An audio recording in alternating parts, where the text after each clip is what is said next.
I'm going to show you how I set up Roblox Studio for building games. First, I don't like the white setting, so I'm going to go to Studio Settings, and I'm going to change that to the dark mode.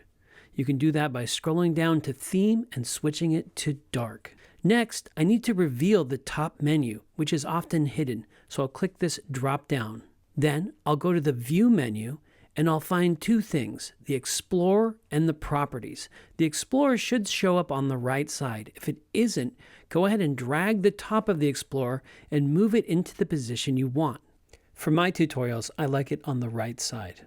Then I'll open up the Properties, which usually show up below the Explorer, but I don't like it there. I like it to be on the far left side, so I go ahead and move it. Then I'll need to open up the Output Console.